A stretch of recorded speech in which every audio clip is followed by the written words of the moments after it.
and so on for COVID said, look, you are responsible. And congrats to Jamaicans. You have taken it seriously, and we haven't had any major fallout from going back to something closer to normalcy. The overuse of antibiotics in humans, livestock, and agricultural produce have accelerated the threat of antimicrobial resistance worldwide. This is often compounded by poor access to clean water, sanitation, and hygiene. And of course, the COVID-19 pandemic has ushered in a renewed sense of urgency for appropriate health and safety standards. We must endeavor to apply these health principles at all times and offer guidance through personal and business interactions. It's very vital that we do that. There are obvious socioeconomic implications worldwide as health systems become burdened, individual income strained, and the productive sector become stagnant. The World Bank estimates that unless action is taken, the rise of AMR could result in global economic damage on par with the 2008 financial crisis. And you know, some people are still hurting from that. The Ministry of Industry, Investment and Commerce continues to push forward with the education of stakeholders about these serious threats and effective antimicrobials which can be used in the fight against resistance. Our agencies provide conformity assessment services, training and technical support to ensure an alignment with international best practices and consumer safety safeguards. World Antimicrobial Resistance Awareness Week presents a useful opportunity to redouble our efforts. We're working closely with local and international development partners, various ministries, departments and agencies of government to ensure that appropriate safety standards become routine among citizens and our local business community. I urge all Jamaicans to take full advantage of the various events that will unfold today and tomorrow. The global celebration of World Antimicrobial Resistance Awareness Week ends on the 24th of this month, but the work must never stop. There is no excuse to be unprepared. The spread of pathogens that cause infectious disease can be managed. It's up to all of us to use available resources and information to make a strong and lasting impact on antimicrobial resistance. Thank you so much.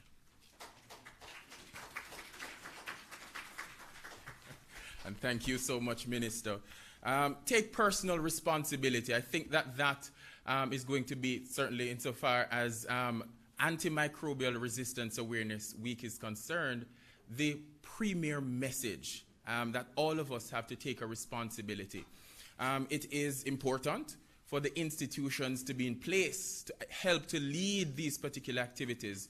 But if we do not be aware, get the information, then we will not be able to make the kind of inroads that we need to make. And thank you so much, Minister. He has to leave, has another appointment, and that is the nature of the beast in government. But so, ladies and gentlemen, we're going to be continuing. And at this time, I'm going to invite Dr. Ian Stein, who is with the World Health Organization, PAHO, a representative for Jamaica, Bermuda, and the Cayman Islands, to come at this time with greetings. Please make him welcome.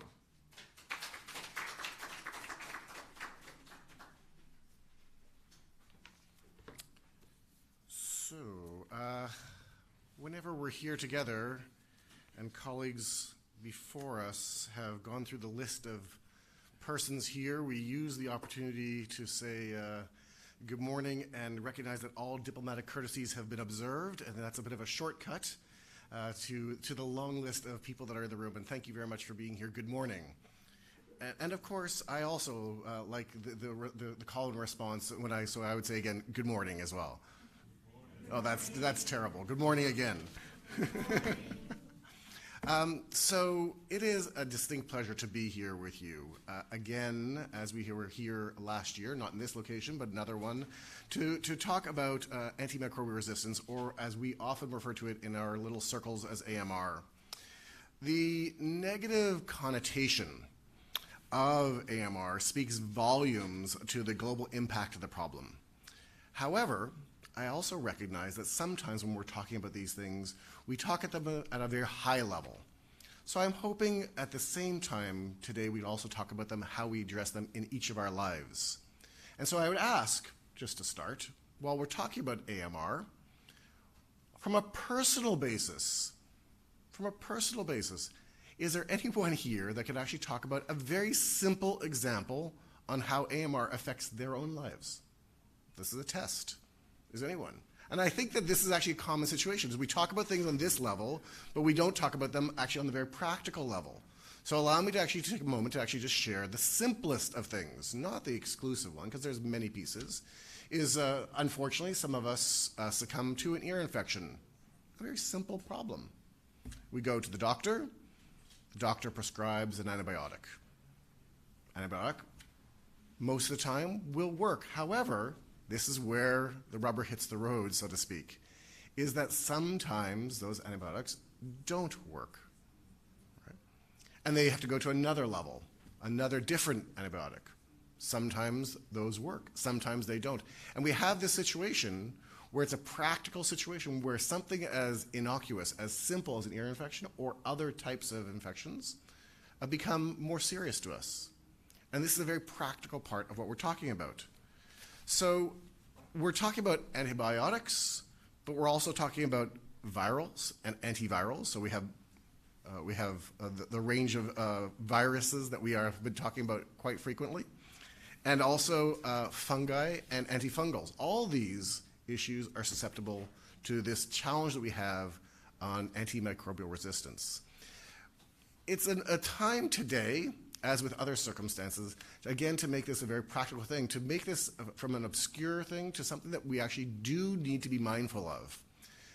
Because I see that very few people in the room suggest that they are over 100 years old, I would think that none of us were thinking about a virus that could have done what has taken place over the past 3 years.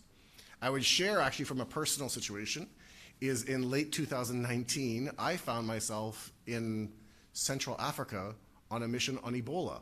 And all of us were very fearful of Ebola and the implications, and thankfully that never made its way into the Caribbean in any form of substance.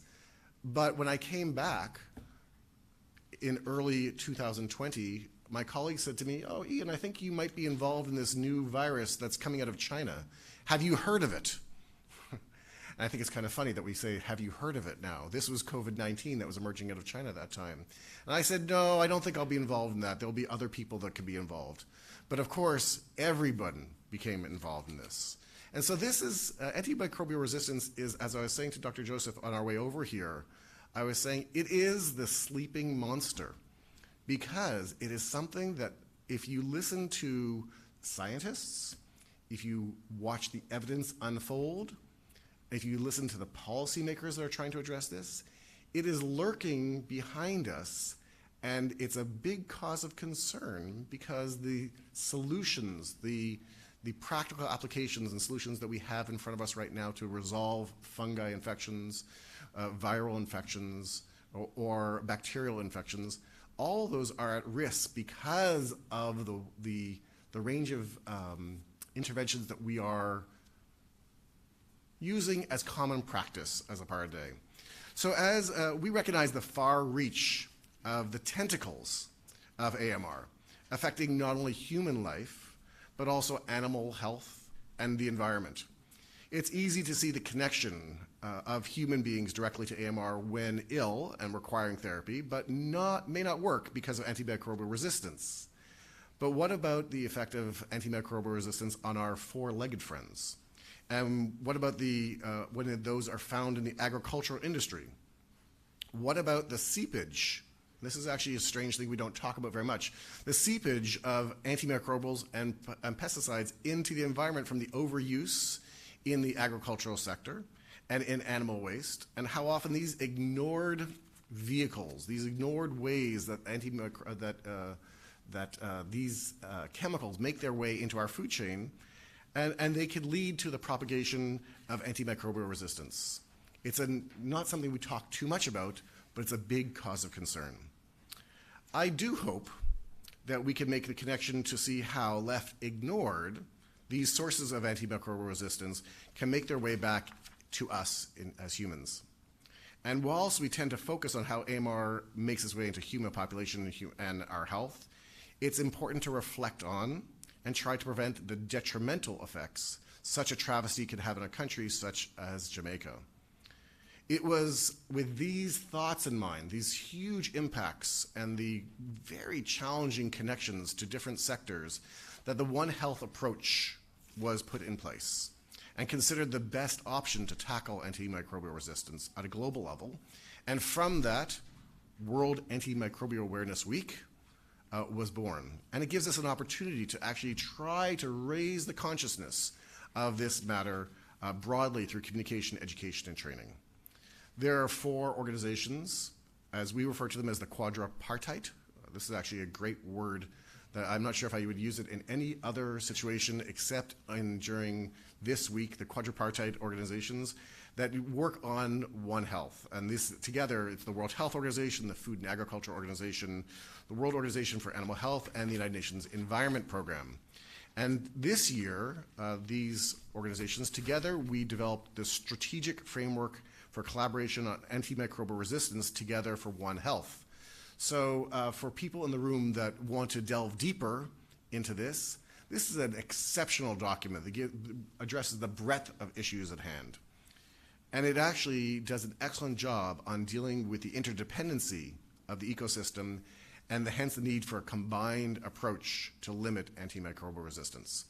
Inherent in the approach is the mobilization of many sectors, disciplines, and communities at all levels of society to work together to tackle threats to health and ecosystems while addressing our collective needs for healthy food, water, energy, and air, taking action on climate change, and promoting sustainable development. The One Health approach seeks to implement programs, policies, legislation, the broad gamut of research within the range of sectors working together for public health outcomes.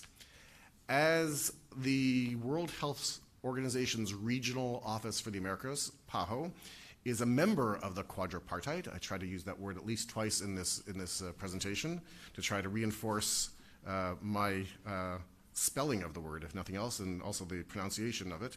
We've played an integral role in the regional work by assisting countries in developing national action plans against antimicrobial resistance, conducting antimicrobial consumption studies to better understand where things are at in surveillance in countries, as well as various surveillance projects as well. These projects have been done in collaboration with the Ministry of Health and Wellness, with the Ministry of Industry, Investment and Commerce, as well as the Ministry of Agriculture and Fisheries. And these include workshops, training sessions centered around improving laboratory capacity for detecting and determination of prevalence and distribution of antimicrobial resistance mechanisms, humans and animals.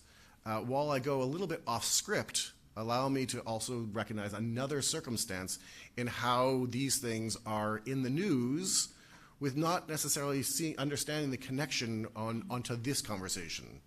The conversations a few weeks ago on the tragic situation that took place in Jubilee Hospital and the death of some young infants.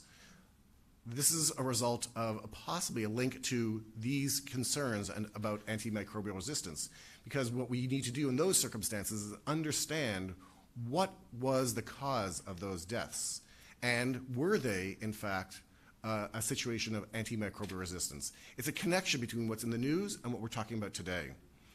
PAHO has continuously lent guidance to training and technical support to laboratories across the region, and PAHO has helped the establishment and maintenance of public-private partnerships to promote the responsible use of antimicrobials and legislation to deal with antimicrobial resistance.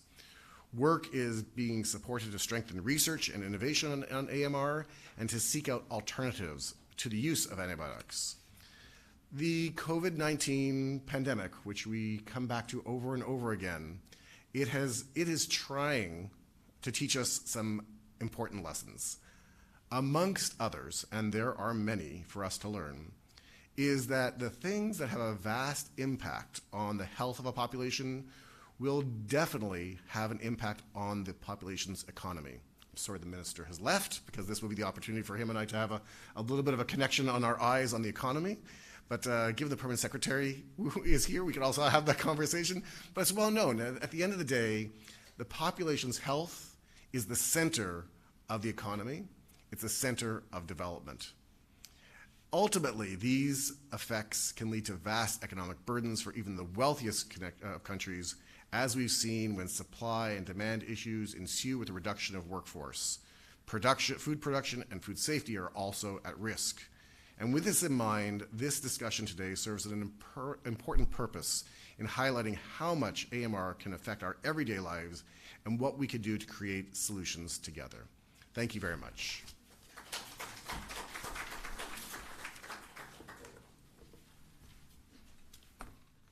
Thank you so much, Doc, for a very comprehensive overview about the importance of antimicrobials, and also ensuring that the proper safeguards are in place for overuse or misuse of antimicrobials.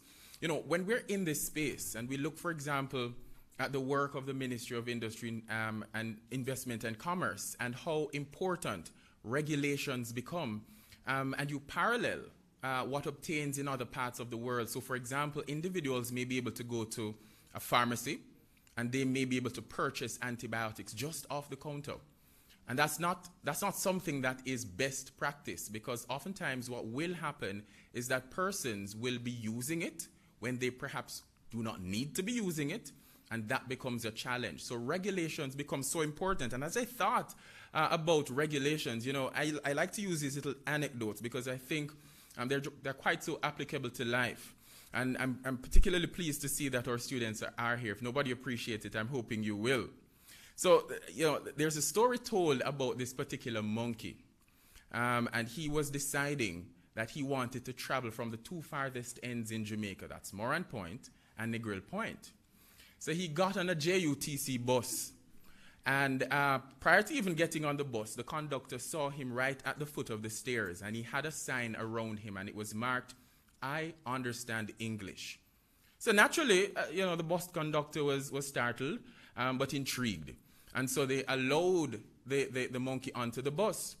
And as the bus started to make its way from Morant Point to Negril Point, the bus met with an accident. And so when all the paramedics and everybody came around to find out what caused this particular accident, there was nobody to be seen, because everybody on the bus, unfortunately, was dead. All excepting the monkey. So, you know, when they went and they saw the monkey with the sign, "I understand English," they started to question the monkey. Well, he understands, perhaps he can speak. And they asked the monkey, what was going on the bus? Were the people dancing on the bus? And he responded in the affirmative, nodding his head. And were the people drinking on the bus, monkey? And he also responded. So naturally, the only question to ask is, what were you doing on the bus, monkey? And the monkey responded, the monkey was driving the bus. And, you know, regulations are so important. It becomes so applicable to all aspects of our lives. And antimicrobial resistance is no different. So even as we speak about the use of antimicrobials, and there are three classes of them, certainly for public health. We look, for example, at sanitizers. I think there are disinfectants and sterilizers. And we saw how important these were with the COVID-19 pandemic. Can you imagine if in using these sterilizers, it was of no effect at all, and that in creating that cleanliness or that clean space, there was no effect of it because of the kind of resistance that our bodies would have to antimicrobials. So this is important, and certainly how it is that you use antimicrobials become so important. I have some giveaways, and I want for anybody who can tell me one of the quadripartites. The quadripartites. I have my friends from the CB group have some gifts that they'd like to hand out this morning. And anybody who can come right here and just tell me just one. I'm just giving you one. One of the organizations in that quadripartite, I am prepared to give you a nice gift from CB group. And I see a hand at the back right there. What's your name? Could you stand and tell us your name? I want you to come at the front because I want everybody to see you. Please make her welcome as she comes.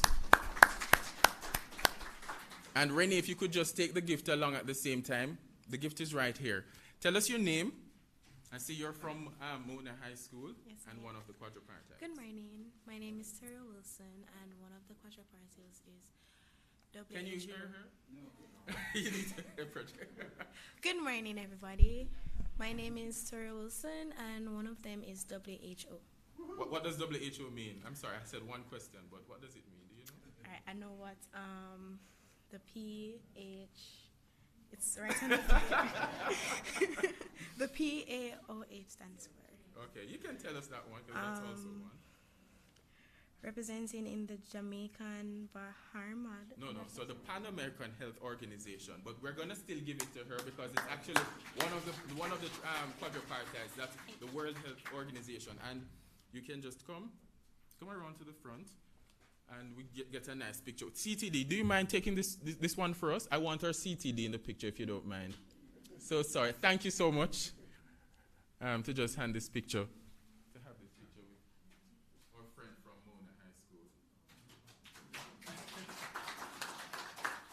Very nice. Thank you so very much. And so, ladies and gentlemen, at this time we're going to be hearing from our keynote speaker.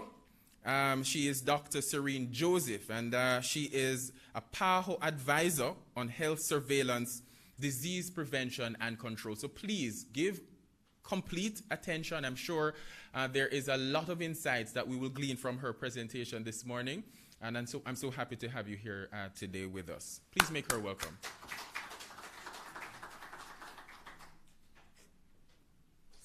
All right, I think I have to lower this a little bit too. I don't know how to follow a story about a monkey and a giveaway. It's not the best timing for my presentation, but anyway, thank you very much and good morning, honorable ministers and colleagues from the Ministry of Industry, Investment and Commerce and Agriculture and Fisheries, as well as colleagues from the Ministry of Health and Wellness. And I'm very pleased to see all of these wonderful participants from Mona High School. So I'm going to be talking about bringing it on the personal level, as was mentioned by colleagues earlier. I'm going to talk about a topic that all of us can relate to, which is food safety and food security, both on a personal level and on a professional level. So next slide. Next, oh, thank you. Okay, even better. I just need my glasses though. So food safety, what do we mean by food safety? This means guaranteed access to safe, healthy, and sufficient food all year round, fighting foodborne illnesses and ending preventable deaths, and reducing global loss and food waste throughout production and in the supply chain, and achieving safe handling of chemicals. And each one of these different factors related to food safety has a direct impact on the Sustainable Development Goals in terms of zero hunger, good health and well-being, responsible consumption and production, and also looking at, as was mentioned earlier, economic growth, partnerships, and no poverty. So this is really wide-ranging and multi-sectoral. Next slide. Oh, that's me. So in terms of the impact to health, foodborne diseases in the WHO region of the Americas impact 77 million people each year in terms of the number who fall ill. And this disproportionately affects children under the age of 5. So that's 31 million who fall ill under the age of 5 and more than 2,000 who die. And diarrheal diseases are responsible for the majority of foodborne illnesses in the region of the Americas. So without getting into too much detail, it's important to see that overall in all the regions, we see that norovirus is a major contributor to global deaths. But we also see differences when we look at children under 5 again. So we see a little bit more in the Americas, the impact also of E. coli. So these are the top 10 that Woody would have seen on the previous slide as well. But what's really important to note is that we have to be aware and concerned about the potential for antibiotic resistance, so that these causative agents may get to a point and have already gotten to a point where there are treatments that are no longer effective due to their own mechanisms for resistance against treatment. So I won't go into too much detail about AMR, but what I do really want to touch on here, and was also touched on, I think, just right before me by Mr. Miller, was the misuse or overuse of antimicrobials in humans and the animals. So it's not the use of antimicrobials that's the issue, it's the misuse or overuse that contribute to resistance overall. And unfortunately, disproportionately, this affects lower income countries. So we also have talked about animals. So this picture to me reminds me of when I was 7 years old and I went to India to visit my grandparents from Canada. And my idea of animal interaction was my cat or my friend's dog. It was the first time I saw chickens and chicks just walking around, and I picked them up and I have pictures of me holding them like this. And in my mind, it was very different than my interaction with animals in Canada, but at the time I didn't realize it's all linked, whether it's your pet, whether it's animals for agricultural purposes, whether it's chickens that you're rearing in your backyard, we're all linked together with animals.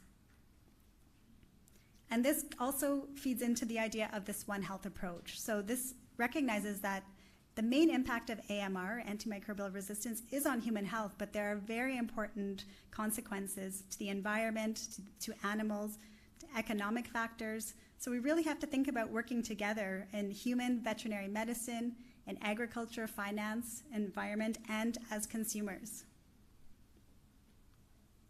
So I don't know how well you can see the details of this screen, but I did leave this in because I think it's important to note that AMR is essentially impacts the environment and impacts humans, it impacts animal husbandry, aqua farming, it's everywhere in the environment.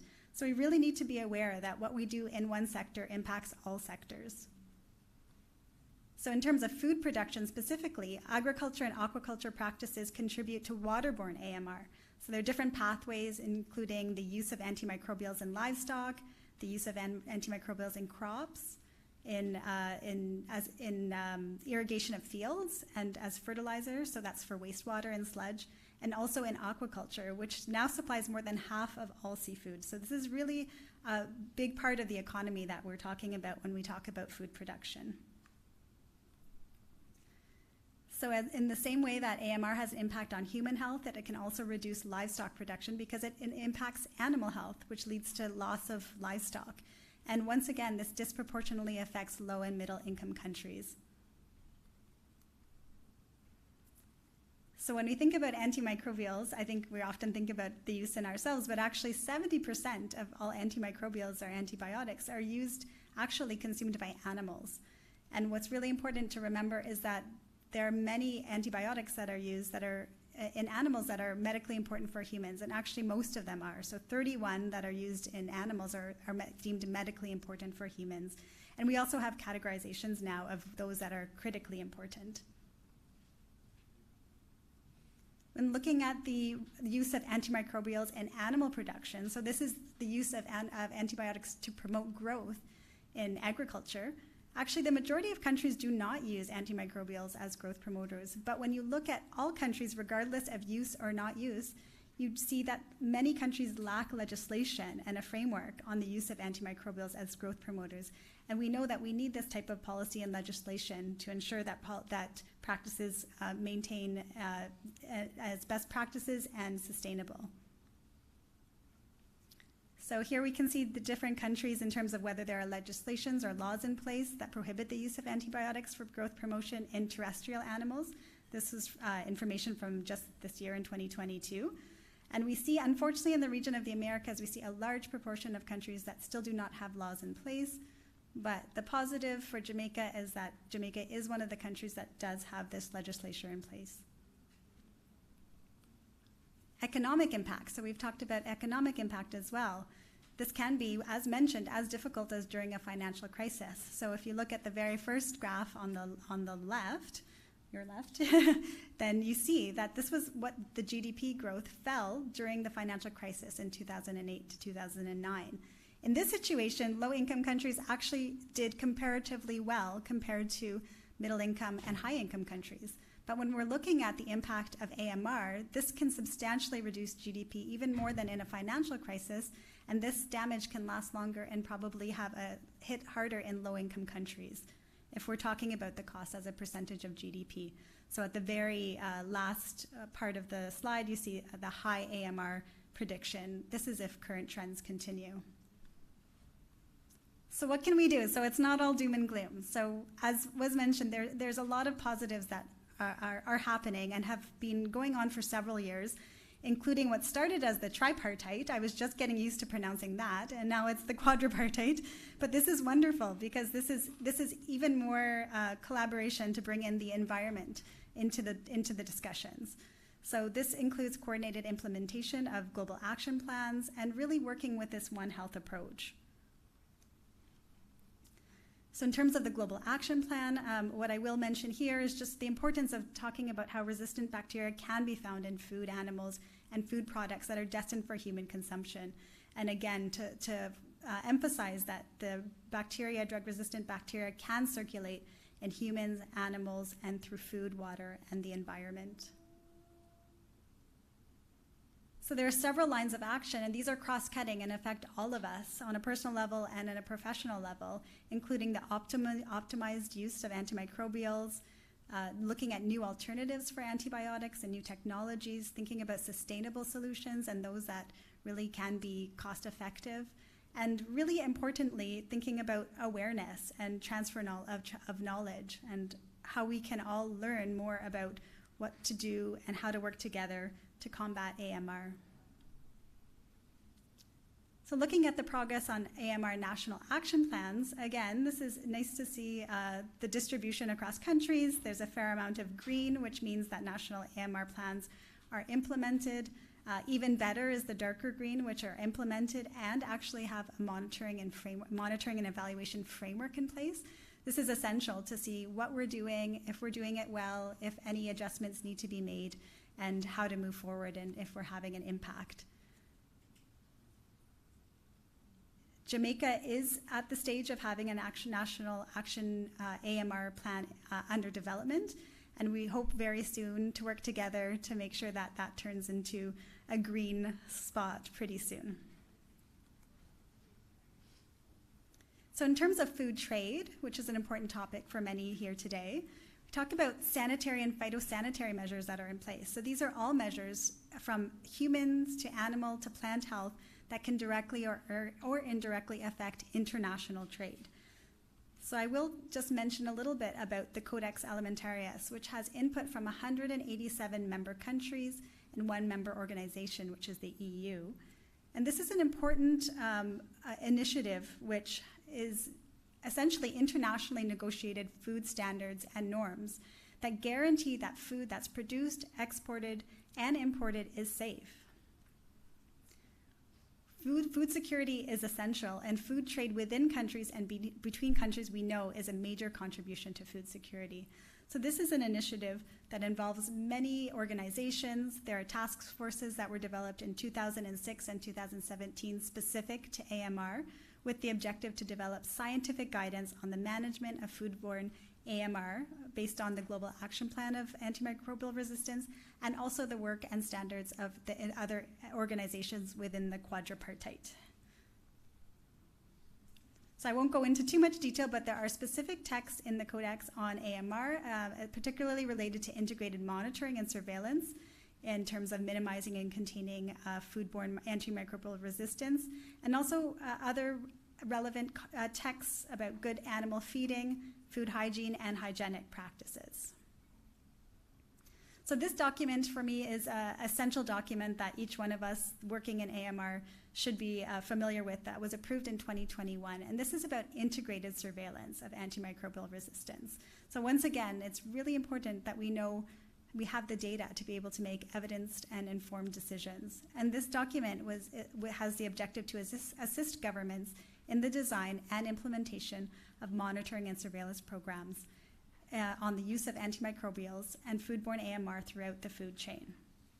And although it says WHO on the front of that document, this was done in collaboration with the quadripartite and with input from all Codex members. So that includes Jamaica, which has been a member since 1971. It's also been mentioned about the search for new alternatives. So this is just one scenario where we're looking for alternatives in the poultry industry. But this is a similar strategy that has to take place in every industry, and we have to learn from each other to see what we can do in working together in the different sectors to affect animal health and human health. So this probably looks pretty tiny, but I think what I want to emphasize here is that there is guidance and technical cooperation from all organizations and all of those working in AAMR, from the production phase through to trade, surveillance and control, food handling, and as consumers. So again, trying to bring this to the personal level. So every one of us can see ourselves at least at the consumer level, if not in another section of this through our work or through family members or through our day-to-day activities. So just to reemphasize, AMR is a very large public health issue. In 2019, there were more than 4.95 million deaths associated with AMR and 1.27 million attributed to AMR. And currently at the rate and with the trends and with what we do see in terms of antimicrobial resistance in the environment, in humans and in animals, we know that this will continue and could have costs of $300 million to over $100 trillion by 2050. So it's really important that we do think about how to work together to combat this. And unfortunately, COVID, climate change, migration patterns, human displacement have all contributed to the impact and the exacerbation of AMR. We have many challenges which we will be discussing and have been discussing over this week. We do need some data. We do need more official data. We need policies for data and information sharing. We have definitely still needs for risk communication on the topic. But we know that we do have many preventive measures in place in all sectors, from animal ID and traceability to drug registry and control, and looking at alternatives to antibiotics and AMR integrated surveillance. So once again, to bring this back to a tiny slide, unfortunately, but one that's important to capture each of the sectors. So we have healthy ecosystems, healthy animals, and healthy humans, that we can imagine a world where we have this through all the work that we do in the environment, in animals, and in humans, and where we have rural, urban, and mobile communities all working together to communicate, collaborate, and coordinate for a One Health approach. So thank you very much, and thanks again for the invitation to speak today.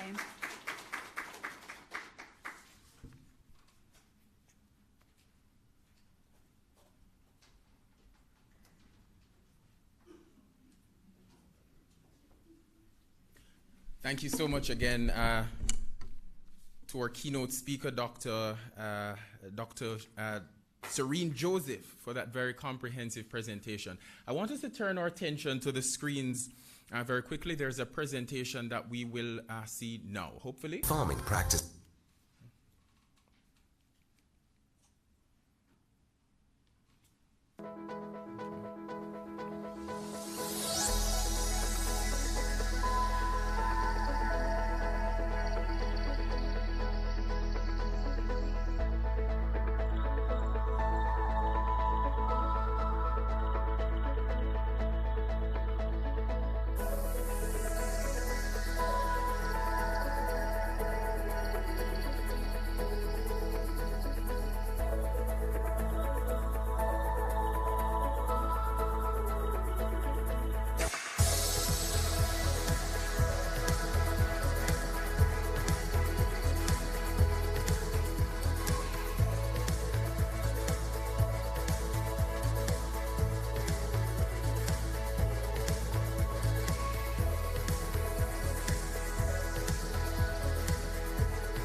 Food safety is based on science.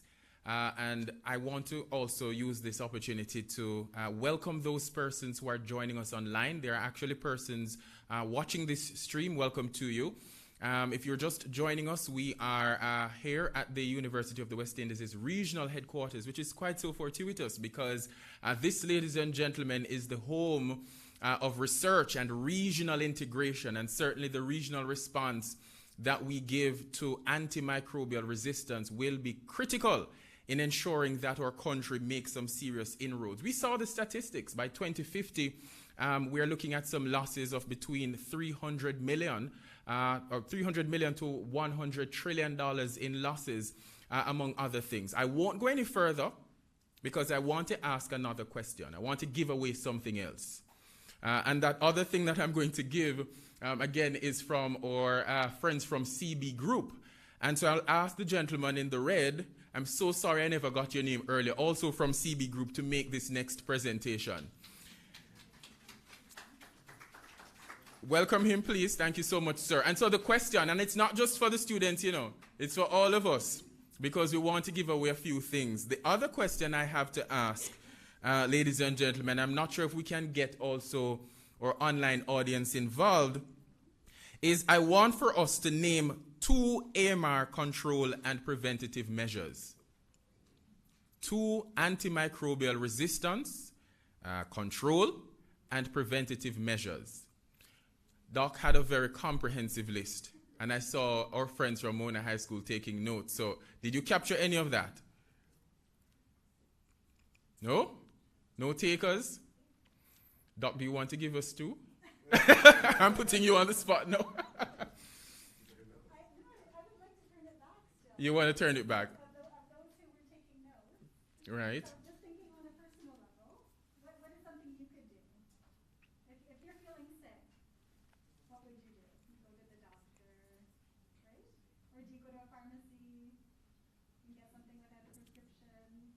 Do you follow the advice of the doctor if they say take your antibiotics for 10 days, but you start to feel better after 3 or 4, or you think, oh, maybe I don't need any more?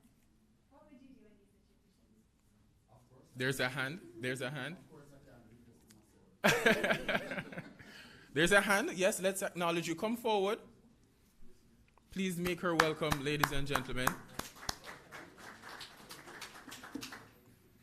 As you come, just say for us your name and where you're from, and you can go right ahead. And gentlemen, I want to see you involved too. Good morning. I am Mrs. Jones, and I'm from Mona High School.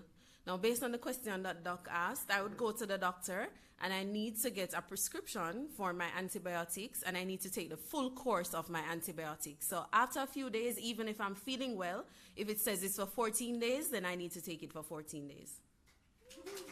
Good? Okay. The doctor approves. So come around to the front and let's make the presentation. Get a nice photo with you. All right.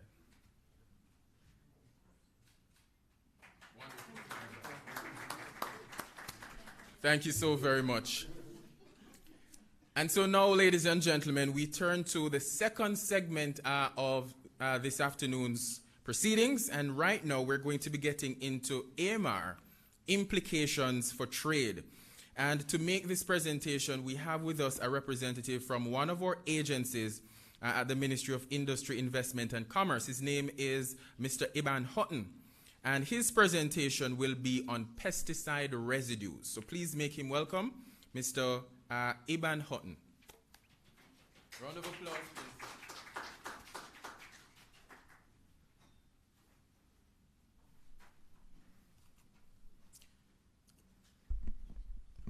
please. Mr. Darren Miller, moderator. Sansa Bennett Templar, permanent secretary, Minister of Industry, Investment and Commerce. Ms. Michelle Parkins, chief technical director, Minister of Industry, Investment and Commerce. Dr. Serene Joseph, PAHO advisor. Dr. Ian Steen, WHO PAHO representative in Jamaica. Other special invited guests, presenters, students, good morning. So I will be digressing a bit from today's topic. I'll be speaking on something else that has an impact on food safety and also on trade. But I don't think that's my presentation. No, it's not my presentation. I'd given them the presentation, so I'm waiting on them. All right. So, well, perhaps, I mean, in the meantime, while they bring it up, Mr. Hutton, perhaps you can speak a little bit about the nature of your work at the FSPID. What is the FSPID about? You know, the nature of how it is that the FSPID assists in trade. Well, okay, the presentation is on. And I will address that somewhat in the presentation as well. So, as we would be aware, contamination with pesticide residues and other chemicals, as well as microbes, bacteria, and fungi, can have serious implications on health and on our export market.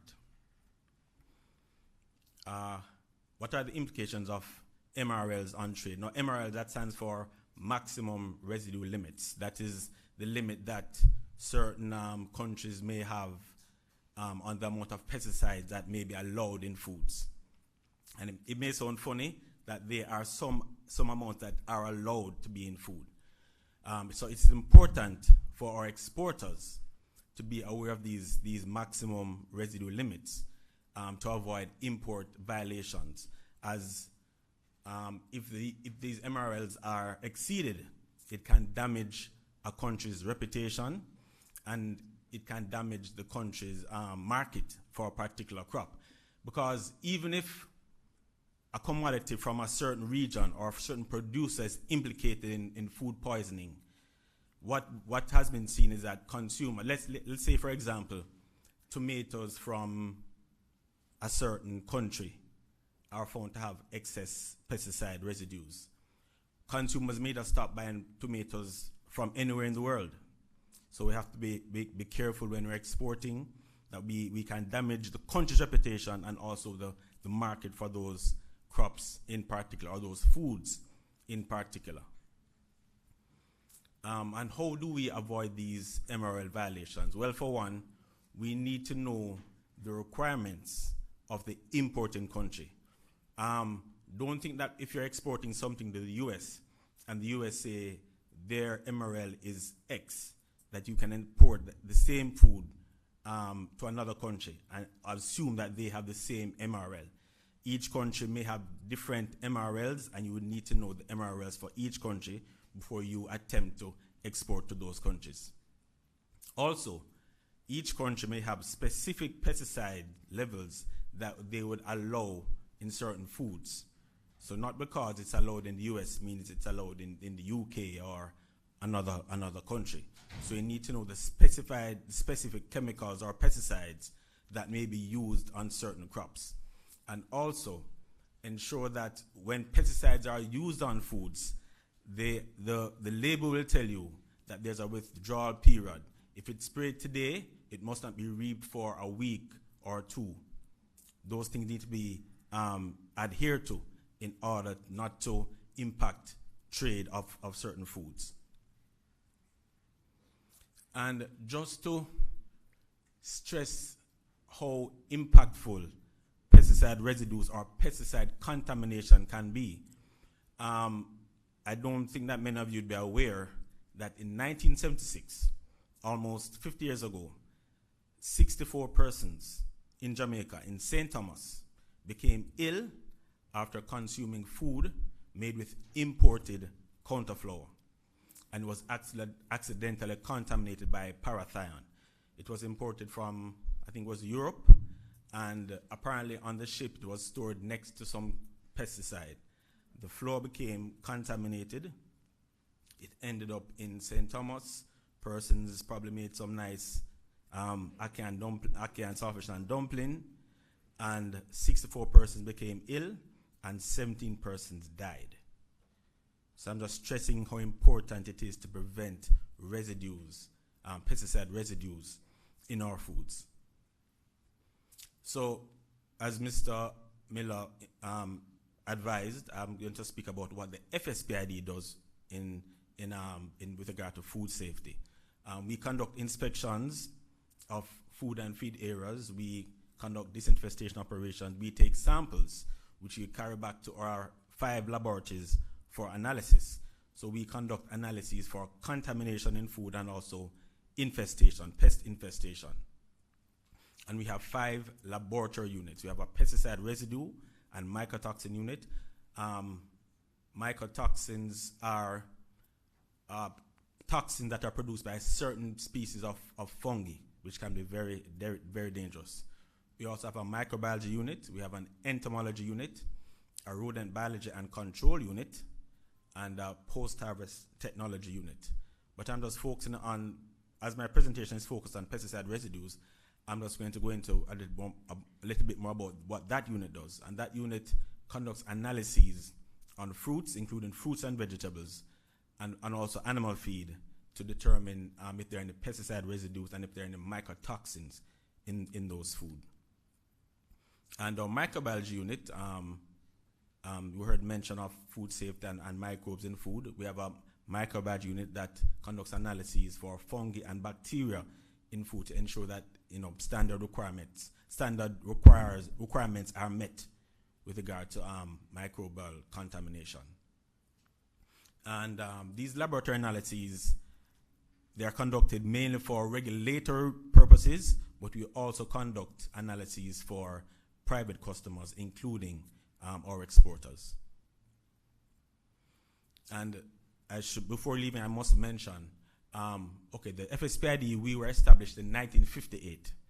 That is 64 years ago. And the regulation, the act and regulation that we were enacted under, the Food Storage and Prevention of Infestation Act and regulations, are pretty old. The act was enacted in 1958, the regulations in 1973. So you can understand, it was a bit outdated. So in 2019, it was updated, and the updates include stipulations as to how food is to be stored to mitigate against contamination, and in particular, contamination from chemicals. So it speaks about not storing food next to chemicals unless there's an impermeable partition, and transport of food to prevent contamination as well. So our exporters, our food businesses, need to get a copy of this act and regulation to know what needs to be done, and also other pieces of relevant legislation. And at the end of the day, what do we want? We want safe and wholesome food, and we want increased access to international markets. Thank you very much.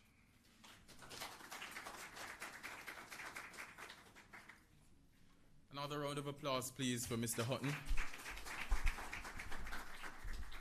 As I listened, Mr. Hutton, I thought back to the Hope Valley watershed and the work that I know the Ministry of Agriculture is doing to train farmers in that particular area about how it is that they go about pesticide control, because quite a large percentage of the water that we get here in the Kingston metropolitan area actually streams from the Kingston and Hope Valley watershed down into our main. And so certainly how it is that they go about treating their agricultural produce becomes so critical so as not to cause the kind of contamination. And naturally, if it is contaminated, the implications that it will have for the citizens who consume that water. So this is quite so important, and I thank you for giving that very comprehensive presentation. MLR. It's MRL? Well, me get it wrong now. What does MRL mean? Any takers? Okay, I saw your hand first. No, you have to come again. Tell us your name, where you're from, and what does MRL mean? Round of applause for her as she comes. And I don't understand, gentlemen. Why are the gentlemen not participating? The next question must come from one of you. All right? Hello, good afternoon. My name is Corian Anderson. I'm from the National Compliance and Regulatory Authority. It's a mouthful. And MRL, maximum residual limit. Wonderful. Round of applause for you. And please, may I ask you to make this presentation? And it's quite so appropriate. Go around to the front, the BSJ, one of our agencies as well in the Ministry of Industry, Investment and Commerce.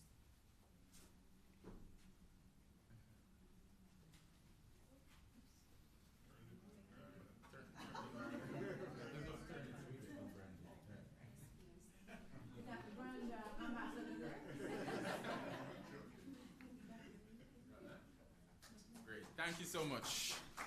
Thank you so much, PS. All right, and so now we turn to our next presentation, and this one will be done by Mr. Lenworth Clark. We're still under the section on implications for trade. So how do antimicrobials interact in this particular question of trade? His presentation is going to focus somewhat on that. He's an inspector with the Food Safety Inspectorate of the National Compliance and Regulatory Authority. Please make him welcome.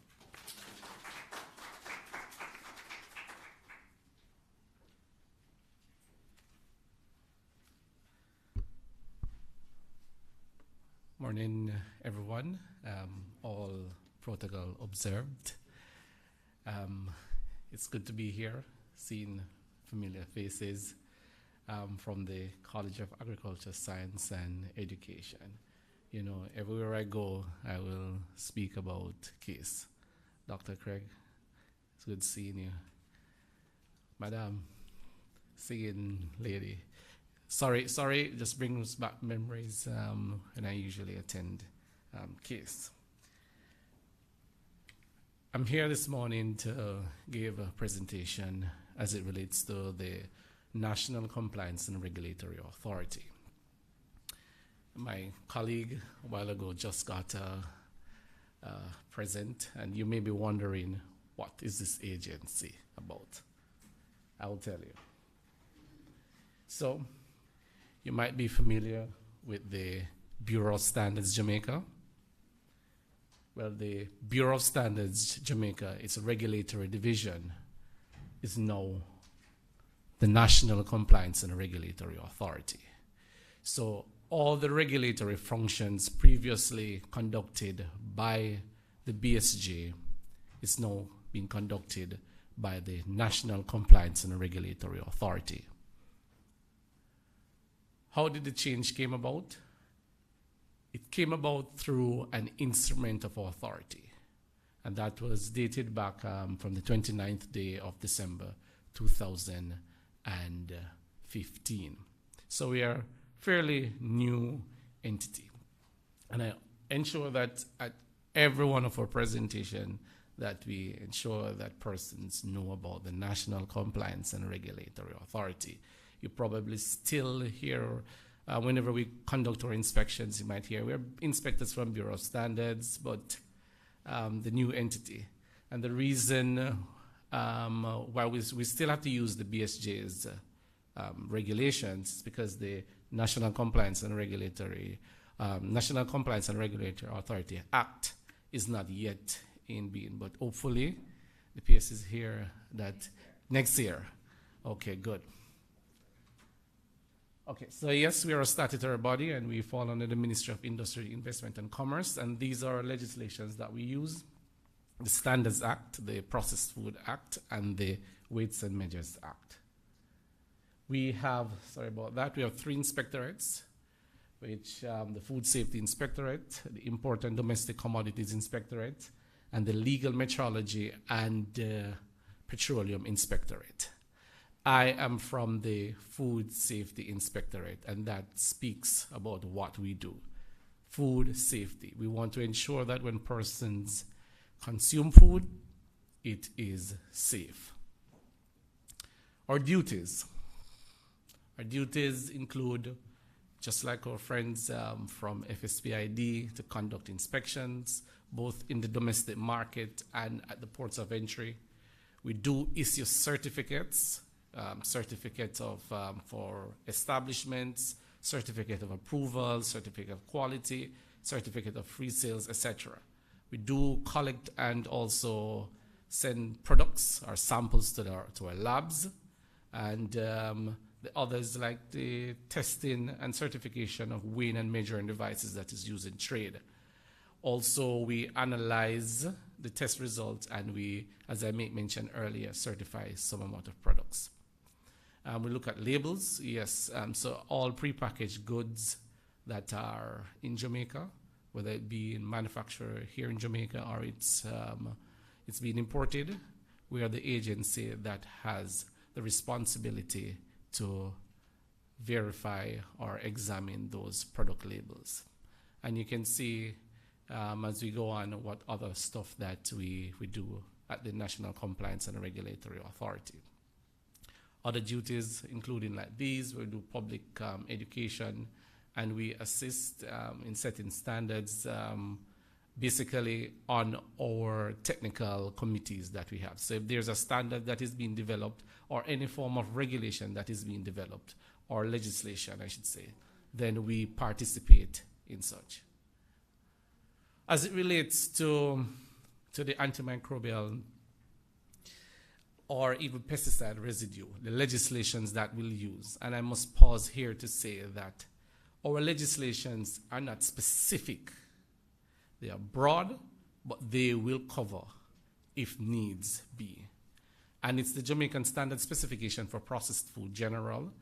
This is one that we use, and we also use the Jamaican Standard Specification for the labeling of prepackaged food, and we can also use the Jamaican Standard Labeling of Processed Food Regulation of 1974.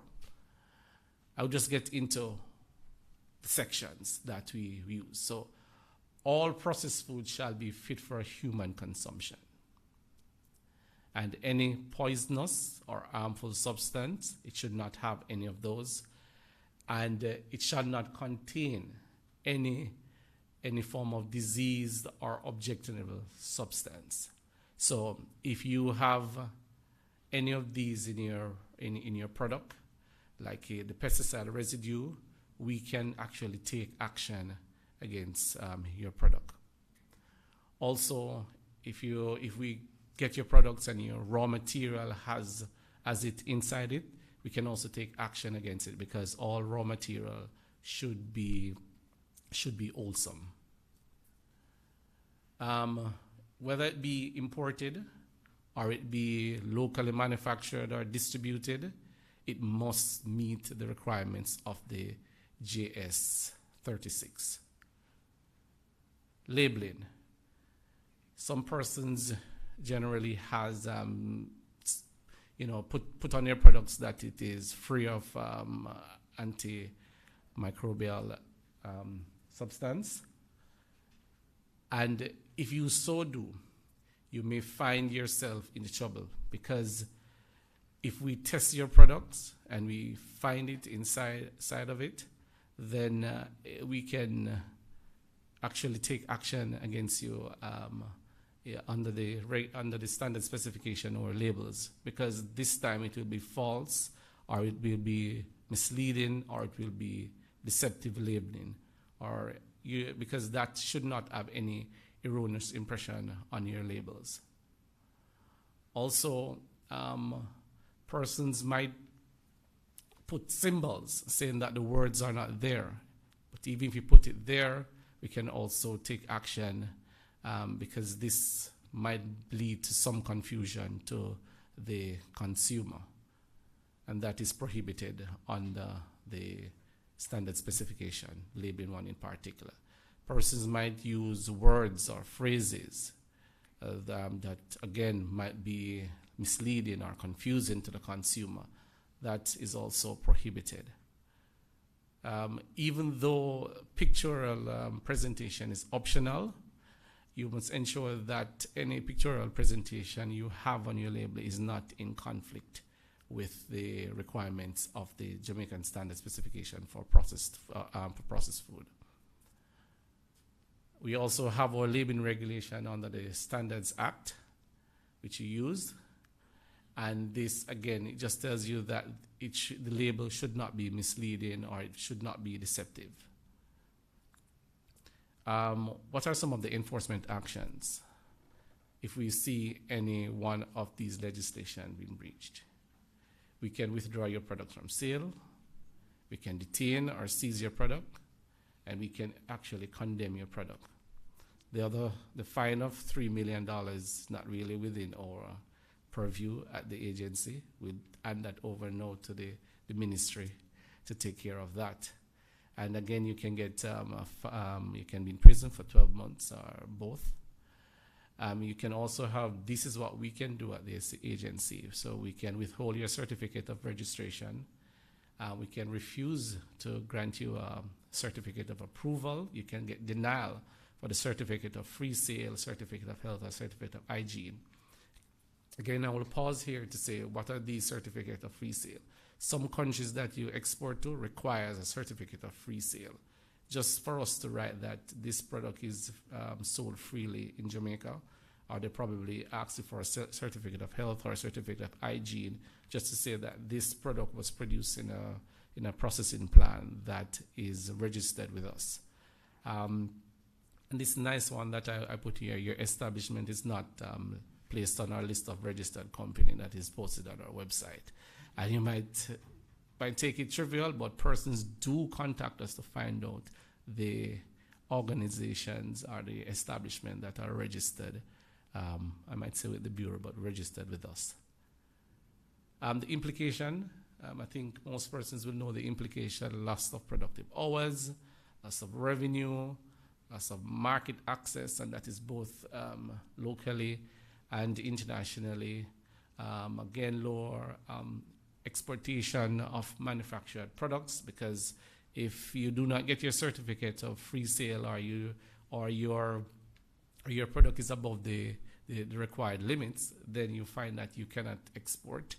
It might have a hit on your reputation as an organization. Consumers will lose their confidence in you. You might have to do product recall. You might have some amount of litigating cost, and then persons might lose their jobs. And you might have destruction or disposal of your food. But what are we doing at the NCRA? We will continue to conduct our inspection and monitoring of food processing establishment. We'll continue to examine labels for compliance. We will continue to take our samples for testing, and we will continue to keep up our strong enforcement actions or program. We will advocate for updates of legislation so that it can be relevant, and we'll continue to do public education as this or any other participation. And we will refer clients or any customer to any organization that will provide guidance. And one of them, and might be biased here, is the BSJ Client Services Program. They will assist you as manufacturers if you're getting into manufacture, and provide some amount of guidance in terms of what the legislation speaks about. Because again, one of the main reasons for a separation is that we cannot guide you and then regulate you. It will be a conflict of interest. Well, that's pretty much it for me here today. We are located, our head office is located at 19 Hope Road. You can also use the BSJ's gate at 6 Winchester Road, but we also have regional offices in Montego Bay, Mandeville, Ochi, Savannah, Lamar. And you can also visit what we consider as our library, but the correct name for it is the Dr. Hartnell Henry Standards and Technical Information Center. We are also, you might visit our website, www.ncra.org.jm, or you can email us, info@ncra.org.jm. You can WhatsApp us, you see it there. Yeah, we are on Facebook, we are on LinkedIn, we are on Instagram, and we are also on Twitter. I thank you very much. Thank you so much, Dr. Clark. Very comprehensive. And I can tell you, absolutely, and I can tell you, if there's anything with organizations today in government, is that you will never not understand what they do, because it is said in the name. Always said in the name, and very clear. And that is what we want for persons to know about the various spaces where they can get information, and also where they can report, because I'd imagine, Mr. Clark, that there is a mechanism for persons, citizens, to get involved. And when they see certain breaches, probably, there are avenues for that as well. So again, we want to thank you so much for your presentation this morning, and thank you, ladies and gentlemen, for your attention. I see a hand being raised. I didn't ask a question, but I see one being raised. Yeah. Go ahead. Yes. Oh, you're asking a question, sure.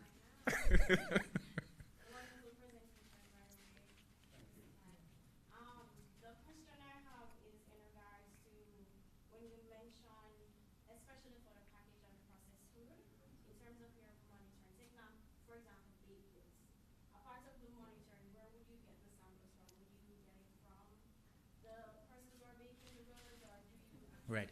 So just repeat the question for those online. All right, then. So she's asking, she gave an example as to where we'll get the samples from, correct? Yes. All right, so we get our samples from the food establishment. So when we're conducting our inspection, part of our inspections is to take samples. All right, so we also have the Import and Domestic Commodities Inspectorate that they are at the ports of entry. They also take samples.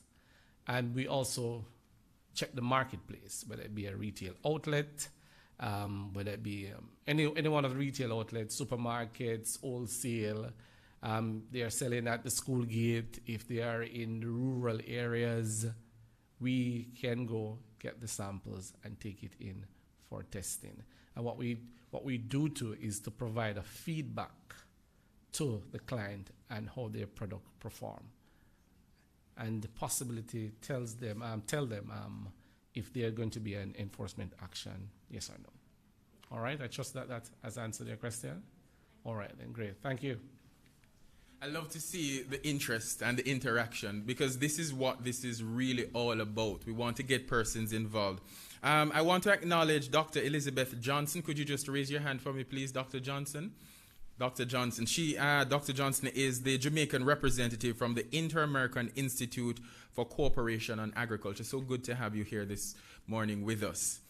Ladies and gentlemen, we're going to be moving right along. Just a slight adjustment to the program. We would have had the coffee break, but we need to move along just to facilitate some other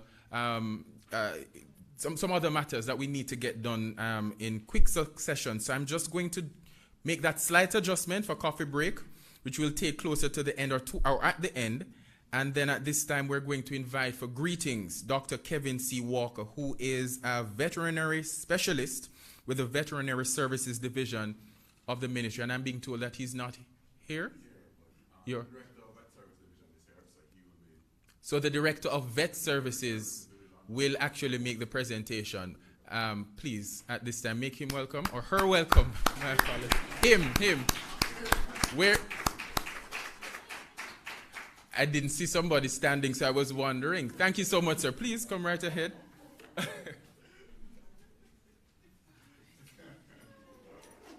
hope I didn't catch you by surprise. Kind of. You weren't well on the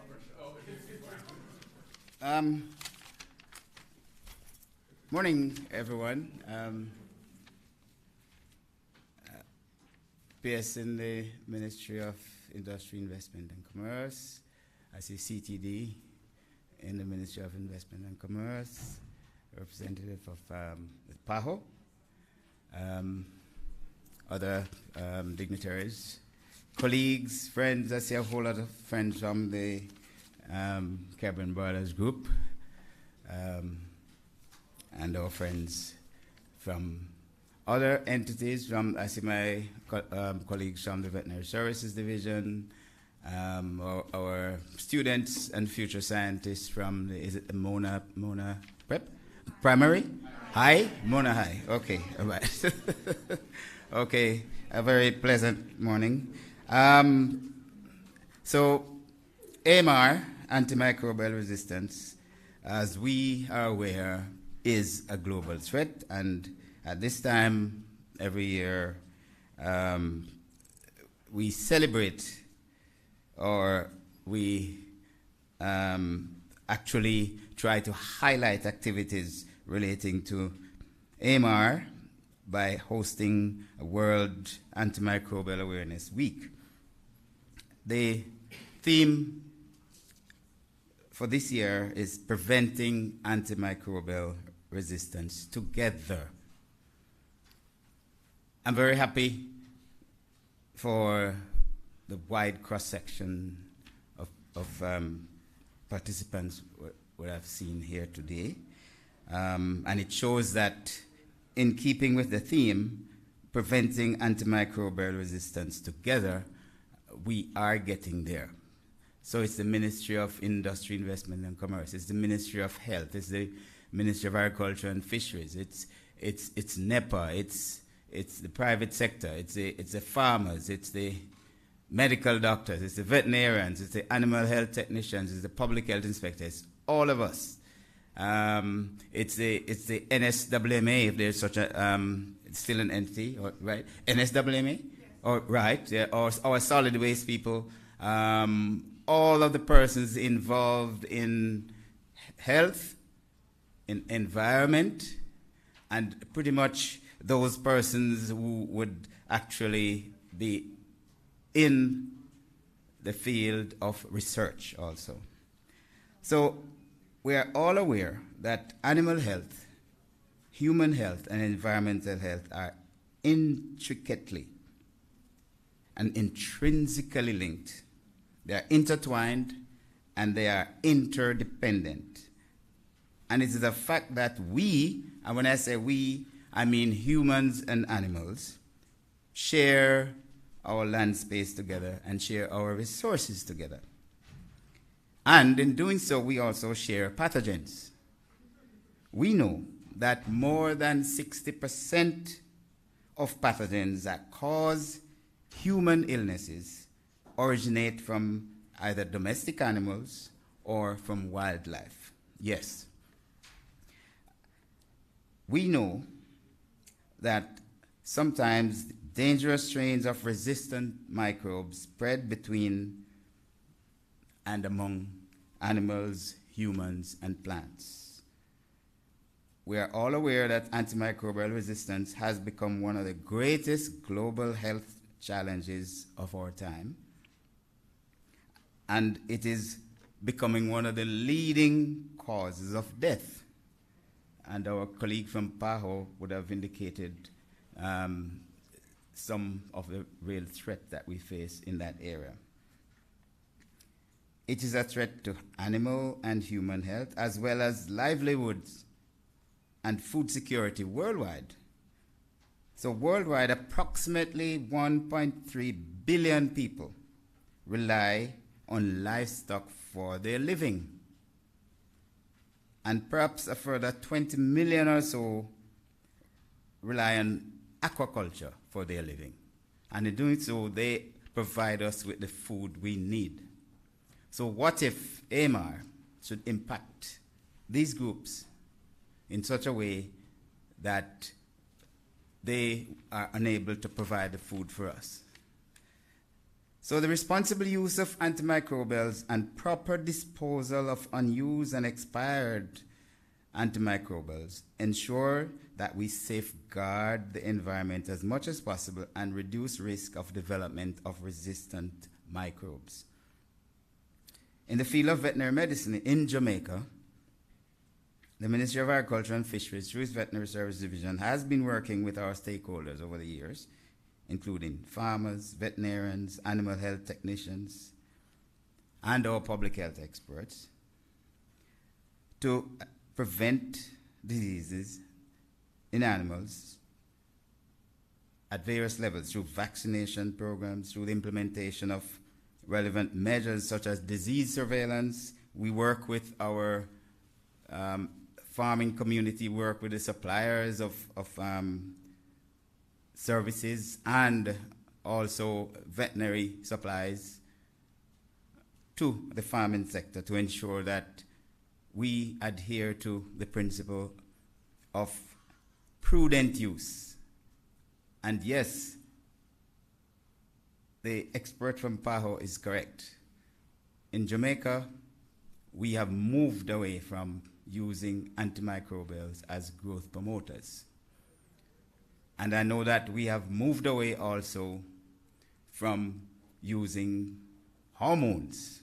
So some of the labels that you see is correct when they say hormone-free. Yes, we can also say with them it is hormone-free because we say to them, whether it's going to be CB or JB, yes, we support you. We know that you're not using these things.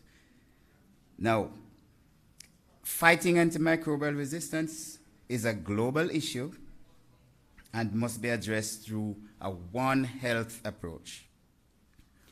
And I'm happy that we've gathered here like this, and it shows that in Jamaica, and I'm sure that PAHO would be very happy about it, to see the level of involvement of the various sectors. We have the private sector, we have MIC, we have MOA. And it shows, it's a good sign for Jamaica that we are getting to the point where everyone now really understands the impact of the whole phenomenon of AMR and how we can work together to do our part to reduce the impact, the negative impact it will have on our populace. So I thank you for having us, and I hope that the rest of your day will be as successful as it has been going since this morning. Thank you. Thank you so very much, Dr. Watson. We are moving right along, and at this time we're going to be having some messages from our partners. Of course, none of this could be possible had it not been for some very critical partners who have come on board to assist us this morning.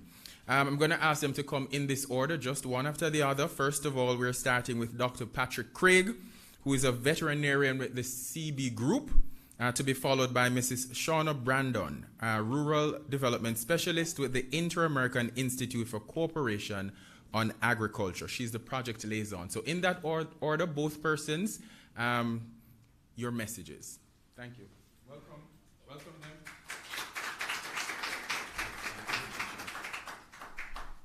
Thank you very much.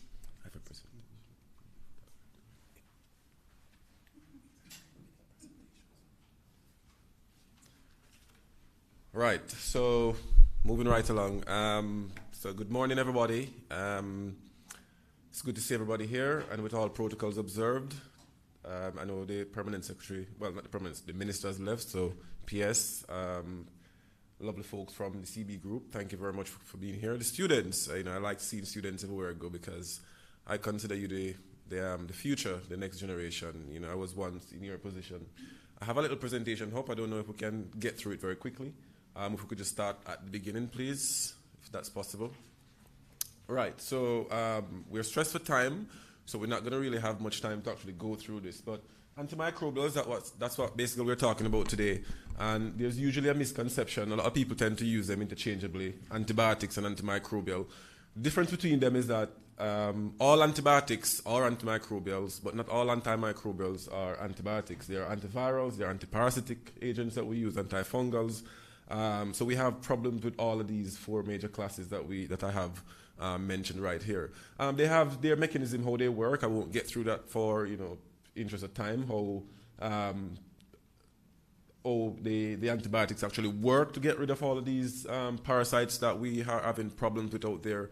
And obviously the parasites are going to develop new ways of combating and trying to get rid of the antibiotics. They can use ways of, they can have new cell processes. They could destroy the antibiotics using enzymes. They could change the targets. They could use pumps to actually get rid of these antibiotics. So we're seeing a major problems. Viruses, obviously, they use their mutation and genetic mutations and different mechanisms to actually get rid of all of these problems. And we see a major issue going on right here. And this doesn't really happen only for bacteria. It happens for parasites also. So we see a population of, I don't know if we have a pointer, but we see a population of microorganisms in both blue and red. The blue ones obviously are sensitive bacteria. Those antibiotics can actually kill. The red ones, we can't really get rid of them. So they're in the stomach, they're wherever they are inside the human and the animal body. And once we throw some antibiotics or we throw some antifungal or whatever we throw at that, antimicrobials, we tend to get rid of the sensitive ones. And what happens? We leave the ones that antibiotics or antimicrobials cannot get rid of. Those start to replicate, they start to multiply, they move from animals, to humans, from humans to animals. And so we have this problem where we get to that stage where we only have pathogens that are not really sensitive to anything. So we keep throwing medications at them and nothing really happens. Excuse me. So we tend to lose, lots of animals, lots of human beings. If you look at the great United States where medication are in excess, in Jamaica we have very few classes of antibiotics or antimicrobials that we can use. They've had, serious problems with loss of lives linked generally to this resistant problem.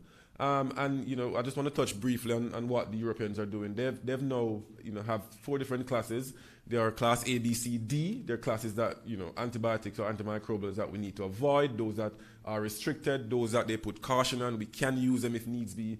And they're then classes for prudent use, obviously for first line, which we can actually use. And so I don't know if Jamaica has regulations for this particular issue. In Europe, you really have to have paperwork done, talk to people, agencies, on whether or not you can actually use a certain antimicrobial in treatment of animals.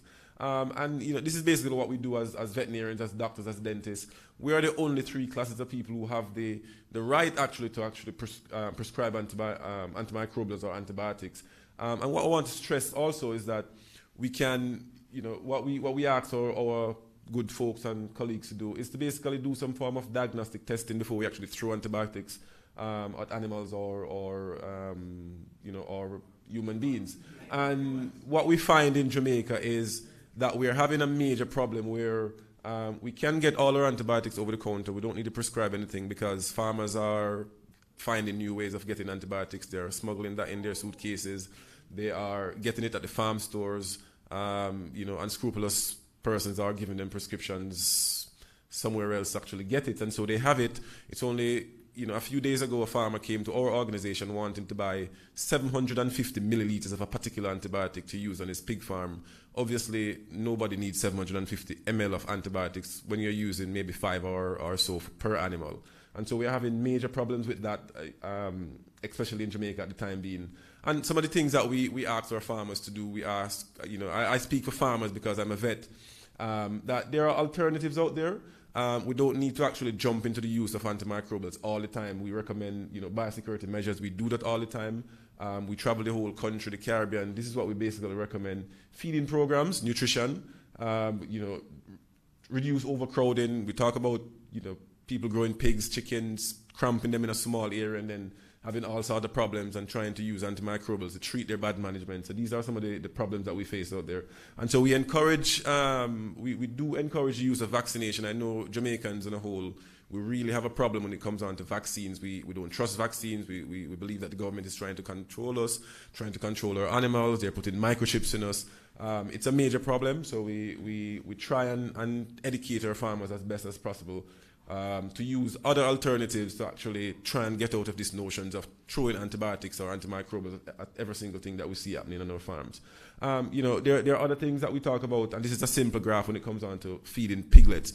And let me explain what it means in very, very brief right here. If we look at the pre-starter period, these are piglets that are maybe from 1 to 4 weeks old.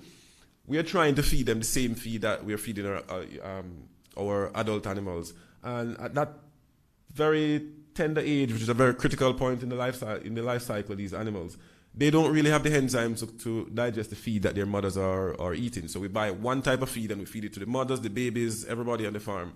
And so we are asking farmers to, think critically. We have a specialized feed for baby animals. We throw, a cheaper feed that we feed our older animals at these babies, and they don't really have the enzyme to digest that. They end up having scours, and then we throw antibiotics at them to actually, control that. And we really know that throwing antibiotics at scours is not really the way to go. If animals are losing water at the back end, having diarrhea, serious problems with diarrhea, we lose maybe 90% of these animals all the time because they die from dehydration and not because of the activity of bacteria. When we look at ruminants, goats and sheep and cows, when we feed them, we don't really actually feed these animals. We're feeding their bacteria. The bacteria inside them is needed to break down all the nutrients, to break down the grass. And when we throw antibiotics at them, we're actually killing off lots of these good bacteria. And when we kill off these bacteria, what happens next? It takes at least 7 to 10 days for that microflora to actually replenish itself. And during that time, animals will be having scours, diarrhea, and we're losing them. And then we throw antimicrobials at them again.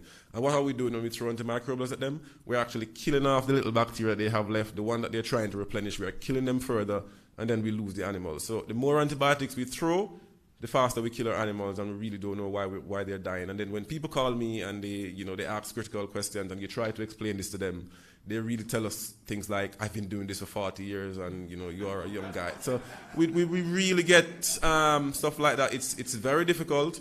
The educational level is not there. So we're trying as best as possible to to enforce that. And, I have a little slide right here with weaning stress and gut health. We wean our animals too early. We take them from their mothers. That in itself is a problem. Animals are not really ready at that critical point to leave their mothers. Then we throw hard feed at them at a point where they should be getting milk and milk-based diet. And then that in itself will cause all sorts of stresses, all sorts of problems, leaky gut. There's a lot of bad bacteria within the intestine itself. Every time we get any form of stressors, early weaning, heat stress, and we know in Jamaica, if you're, there's really nowhere you can find where you'll find temperatures less than 25 degrees where we have animals. It's pretty hot out there. And once animals are exposed to heat stress, we start getting leaky gut, we start getting all sorts of hormonal changes. Bacteria start to move from where the immune system would have been controlling them under normal circumstances to start causing diseases. And then we end up with problems of farmers throwing antibiotics at these animals, trying to control something that antibiotics or antimicrobials obviously cannot control. And so we see problems like, even with our chicken, the chicken industry, we're having a major problem with that, where farmers can get antibiotics over the counter, very cheap, and they throw it at chickens. I've seen that particular cow in recent times where the farmer was trying to treat that animal, obviously, and sadly she ended up dying. Throwing antibiotics at her didn't help, and by the time I got there, it was really too late, and the animal died a few days later. So we're seeing major problems. These are things that could have been treated earlier, with intervention, by calling the vet very early, doing the right thing, and not trying to treat or self-treat. Because all farmers in Jamaica today are their own vets. They only call vets when it gets to the point where it's so critical, it's too late. And so some of the things that we are asking people to do, and with the responsible use of antimicrobials, is to only prescribe antibiotics. And these are things that you should be telling me. Only prescribe antibiotics when they're necessary. Not try to go and get your own antibiotics, because Jamaica is a place like that where you can buy anything you want, when you want. It's prescription only, but you can buy it without a prescription. Sadly, you can. Reduce prophylactic use of antibiotics or antimicrobials. We're using that a lot. I've seen people walk into our organization trying prophylactic use, which means if your animal is not sick, you want to prevent them from becoming sick, so you actually give them antimicrobials or give them antibiotics. Yes, so we have seen people who walk in and ask, can we get X amount of antibiotics for what? Just in case, or to give my animals so they don't become sick. So we see that happens a lot. It might sound silly. You walk to your doctor, your general practitioner, and say, I don't want my baby to get sick next week, so can you give me some antibiotics or some antiviral or something to give my child so she won't become sick? This is what we face and grapple with in the veterinary community. And because people have access to all these drugs, they just buy them, and farm store people are doing business. So if you walk into me, I will sell it to you because I'm doing business. So, we have these problems. Offer some form of alternative methods, biosecurity, feed management, something along that line. Treat effectively. Finish the course. I think you spoke about that at length. If you get antibiotics for 10 days, and for human beings it's a little bit different, but I do know people who get antibiotics for 10 days and only take it for 2 days, and they just leave the rest for somebody else who may become sick in the future. But for animals, I know for farmers in particular, you'll tell them that this is how long you should give this particular medication, and they'll do it for a few days. They don't have the time, they just leave it. The animal might get better, may not get better, and later down the line, the animal may die, or more animals will die. Employ narrow spectrum, and to do that, you must do culture and sensitivity. We have very few people in Jamaica doing that today, so it might become somewhat of a problem. A lot of vets are not really going out to take samples, bring it to the lab, wait for the test result. That might take a week. In that time, the animal could be dead, so they throw antibiotics at it. Sometimes they throw many different types of antimicrobials, leave it with the farmers, and the farmers try to do it themselves, and they can't do it. Have a policy and follow it. So, write a plan, have a policy, follow it. Educate people, educate farmers, educate them on the proper use of antimicrobial, because they do not know. They rely on us all the time to actually, give them that knowledge. But there are many factors out there. There are many farmers out there who, they know it themselves, quote unquote, know it themselves. They don't want your education. All they want the antibiotics. Just sell the antibiotics to me. Give it to me. I'll do it myself. I know what I'm doing. I've been doing this for a very long time. So, there are unscrupulous vets out there. I will not speak for the doctors and the dentists. I'm in that group. There are unscrupulous vets out there who will go around, and when I say I mean that group of vets. There are unscrupulous vets out there who will go behind and they write prescriptions illegally. They will just sell stuff under the counter. They will prescribe stuff that has nothing to do with what the animal has. You know, somebody will call you on the phone and say, my animal is sick, and you just send him to buy something because you know that they can get it without a prescription. And so we need to tighten that up. And the Director of Veterinary Services is sitting right there. You know, it's a good thing that he's right there. So, you know, legislations can be made moving into the future, tightening up, you know, that line when it comes on to people getting medication, Ministry of Health. We're having a serious problem, and the bigger part of that problem is coming from the veterinarians, I believe, in my opinion, because we're the one prescribing most of the antimicrobials out there, or not prescribing, just giving it to everybody who wants it. So I really think we need to do more on that and take that forward. And I'm really happy that the students are here so that when they become the next set of professionals, vets, doctors, dentists, they would already know what we're facing. So they wouldn't, you know, jump into that not knowing exactly what to do. So it was a little bit rushed. I wish I had more time to explain it in full detail, but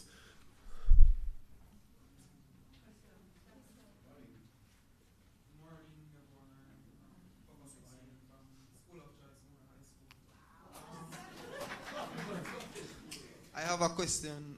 Are there any alternatives for antibiotics?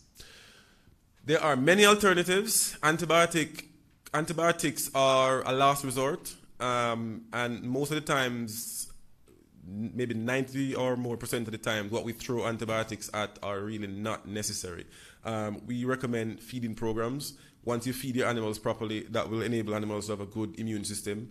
If the immune system is working, the immune system will actually keep microorganisms that you know, animals or human beings will be healthy. Biosecurity is another one. And what does biosecurity mean? Bioorganisms and security. We're trying to keep out microbes, keep out wild animals. If we talk about chickens, for example, if you're growing broiler chickens, which is the white one for meat, you really don't want to have layers close to them. You don't really want to have wild birds, ducks, because all these animals will have different type of, you know, pathogens that will affect them. So you really don't want to have all of this in one melting pot together that will, you know, pose further challenges down the road. What we're doing in Jamaica and Caribbean right now, or maybe the world, in the wider world, we're having everybody in one melting pot, and when we have problems, we throw antimicrobials at it to try and fix what I like to call bad management. So a lot of farmers are trying to treat away their problems using antimicrobials, when antimicrobials really have no impact on really what's going on in those particular animals. So there's a long list of choices that you can choose, and in my opinion, and using antibiotics is really at the very, very end as a last resort. And we're giving him a bang for his question.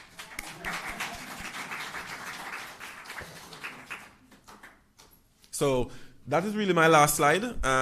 If there are any other questions, I'll take them. If not, thank you very much for your time. What would you use, or do you use steroids? Do you use steroids? And what? I have a bad knee. Sorry, I can't. Okay, you can sit. Yeah. Do you use steroids? What do you use steroids for animals? So steroids are used. They are used mainly in, you know, the horse racing. Guys would use steroids to some extent. We can use it if animals are having some form of infection as anti-inflammatory, but on a wide scale, no, we don't use it that much. In small animal world, yes. In the equine world, we will use it. For food animals, we don't really use it any at all. I don't know if there are certain restrictions on the use of steroids.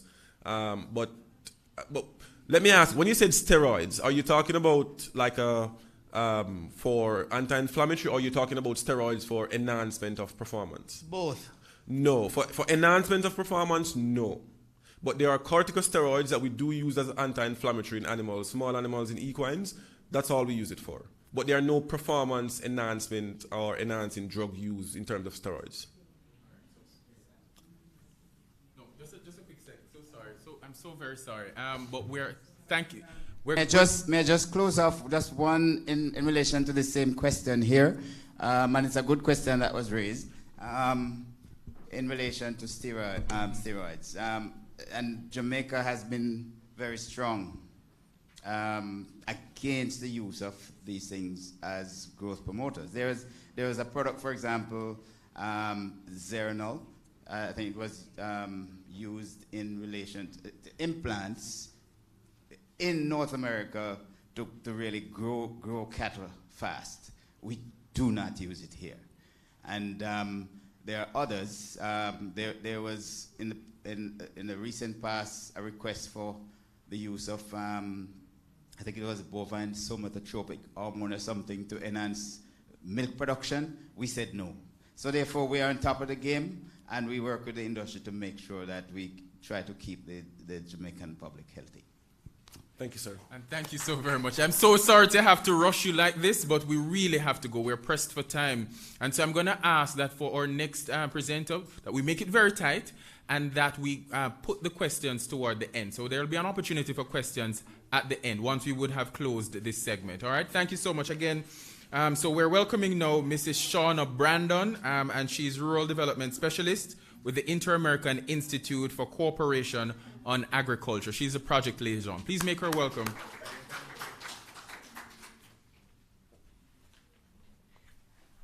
Good morning. I'm going to try and be quick.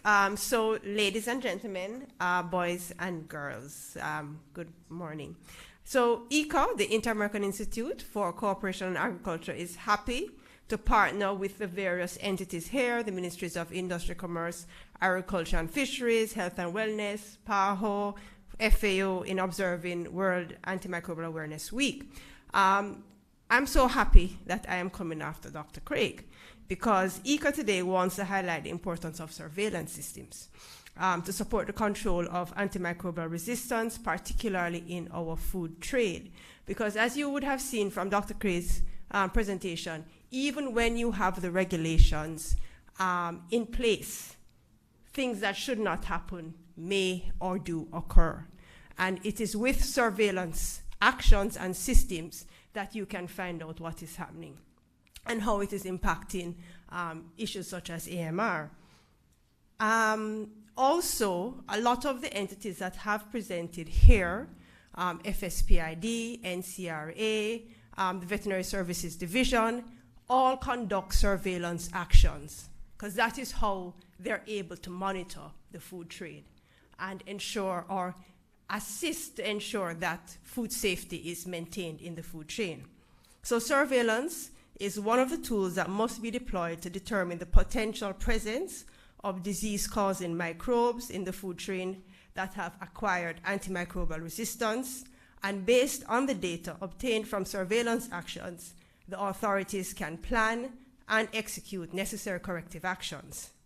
In addition to protecting our national food supply chain, surveillance systems to monitor antimicrobial resistance also help to strengthen our capacities to trade, as it enables the country to identify weak points along the food chain that must be corrected to prevent or reduce the likelihood of resistance pathogens entering the food chain. Surveillance actions in the food supply chain involve the collection, analysis, and reporting of data on selected microbes that cause disease. This allows early detection and understanding of the potential buildup of drug resistance among microbes that can impact our health through the food we eat, and is one of the best ways to prevent antimicrobial resistance. If we do not monitor, if we do not test, we will not know whether drug resistance is occurring or the extent to which it is occurring in Jamaica.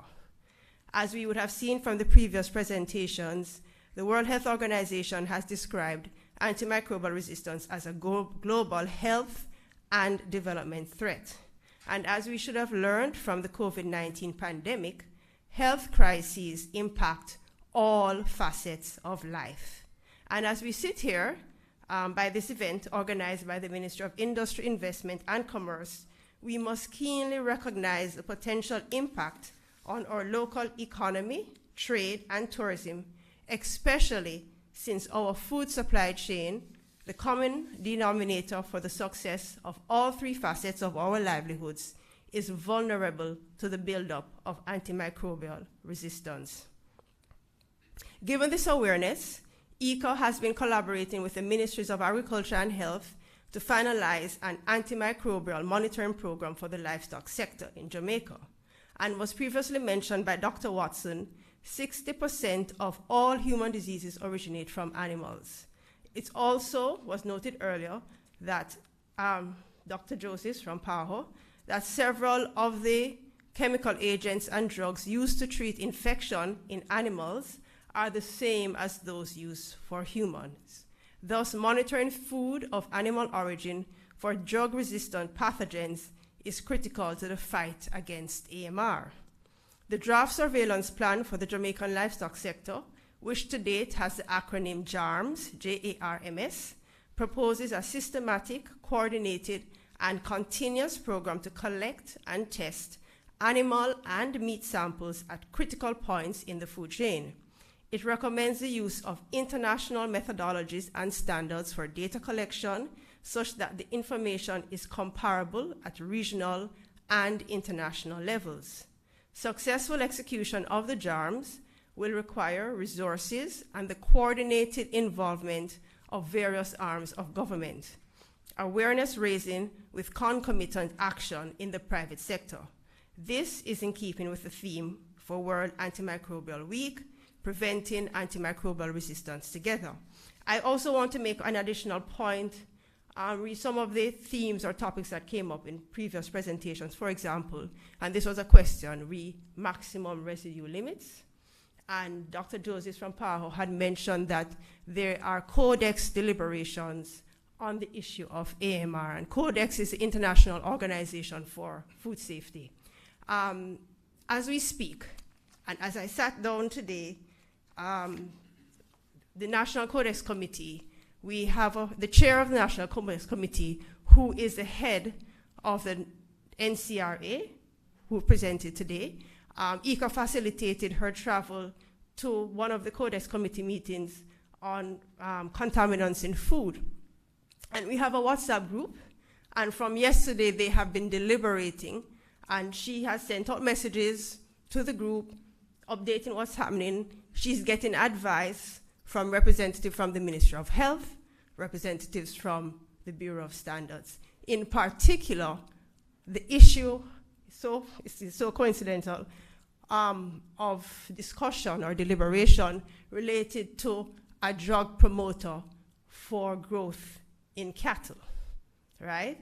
And just as Dr. Watson has emphasized, and it was a person from the Bureau of Standards who in the WhatsApp group said, we do not support drugs to promote growth in cattle in Jamaica, you know? So on the ground, there is an active group of persons from different entities, ministries of government, who sit on this Codex Committee, and they speak with one voice. Because the Codex Committee comprises representatives from the Ministry of Agriculture, the Ministry of Industry and Investment, who is the current chair, the Ministry of Health, the Ministry of Trade, private sector representatives, the Jamaica Manufacturers and Exporters Association, and it's a body that takes this job very seriously.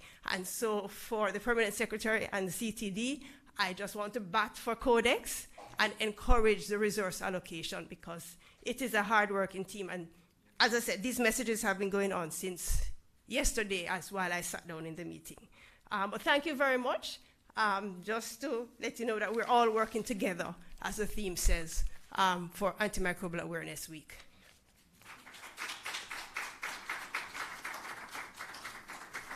Thank you so much, Mrs. Brandon. And I think the prevailing theme coming out of this symposium as we close is the importance of collaboration and personal responsibility. Antimicrobial Awareness Week will end tomorrow, World Antimicrobial Awareness Week, but of course the conversations must continue, and taking that personal responsibility is going to be critical in this entire exercise.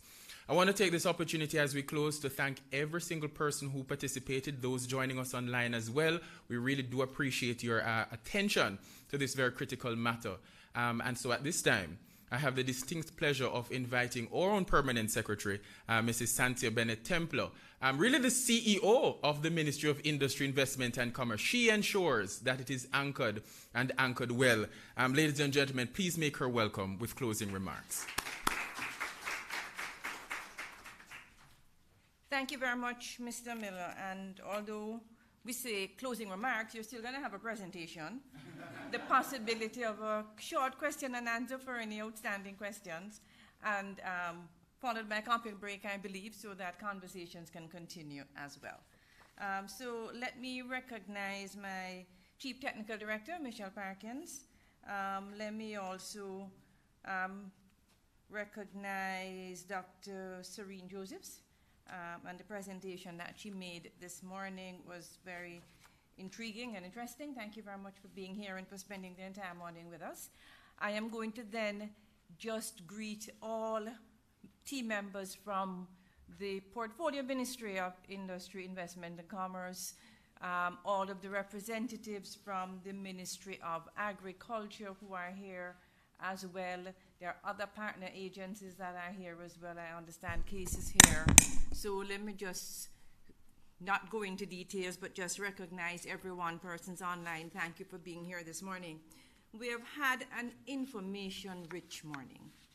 There is just so much that persons will have learned. I'm happy to see that there's a recording, and there's a question of how we may use that in the future, because the wealth of information that was shared here today is very, very important. And as the last speaker spoke about antibiotics being used both with human and animals, I remember some few years ago, we had a little dog at the time, and she got ill, and we took her to the vet. And we got a prescription for Casey Templar, the dog's name was Casey, to go to the pharmacy and fill this prescription. And I remember being a little surprised at the time, because I was uninformed enough to believe that there were distinct medications for animals and distinct medications for humans. But obviously, there is that crossover of medication as well. So let me say that it's been a privilege for me, and I'm sure all the persons here this morning, to learn about antimicrobial resistance and how each of our entity is responsible for implementing measures aimed at reducing pathogen, chemical, and pesticide residues in food production for human health. You would have heard from NCRA, National Compliance Regulatory Authority, Bureau of Standards Jamaica, well, not from Bureau of Standards, but they are aligned to the Bureau of Standards. JANAC is not here. That's another agency of ours which is involved in ensuring that the mechanism for standards in Jamaica is very, very strong. And you heard from our food storage prevention and infestation division. So this is an area in which the ministry is extremely involved, and we will continue to work steadfastly to ensure that the responsibilities that we have in terms of safeguarding the consumption, the consumers, Jamaica's trading reputation, and the application of standards and the monitoring to ensure that there is compliance continues. Doc, you mentioned that there is a plan, AMR plan, which is in development for Jamaica, and I am sure that there will be continuous work to have that completed and have that implemented. And we have heard from the partners as well of all of the various actions and initiatives that are on the way. So Jamaica obviously is aware of this problem, working towards it. I remember speaking at this event as the Permanent Secretary of Health some 5 years ago. And of course, the learning and the information continues.